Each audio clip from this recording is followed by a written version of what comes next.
They dropped the line. They called him a clown. They don't even know what it is yet.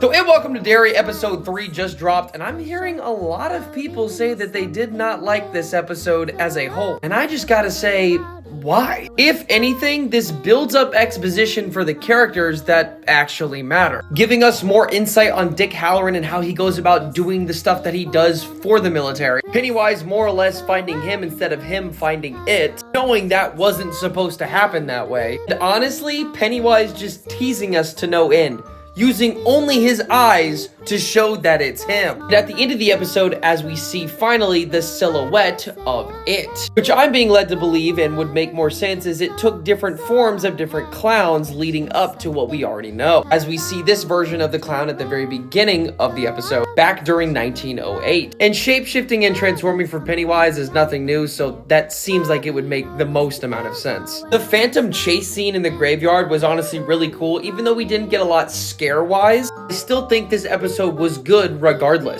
I mean, after all, we did get this weird skinwalker skeleton man chase scene at the beginning of the episode, which, yeah, pretty terrifying if you were in that position. And then the phantoms, about the exact same amount that would be in any other episode. So I don't really know why anyone's complaining about that. But this episode was more or less about exposition, showing us characters from 1908 that are in today's time in Derry, and how exactly they play a bigger part going forward. And the best part is they're not just basic characters, they're big parts of the story. And I'm telling you, I know how It Welcome to Derry works. You got me in the first episode by giving us a banger, but you better not kill off these characters. Specifically these two. I have grown attached to these characters. You off them, we're gonna have some problems. The other two, whatever. I'm not as attached to them as I am these two. I think it's just the likability of their character. They're doing a fantastic job of it, and they got me hooked. Pennywise just needs to stay a whole 100 feet away from those kids.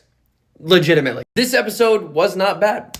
It wasn't. I like that they're building up exposition. I'm liking that there's more story here, and it's not just blasé, oh, Pennywise gets the kids, offs them, that's it. No one knows what happens. There's so much more to this that literally can be elaborated on, and that's exactly what they're doing. And people are still mad about it. Make it make sense.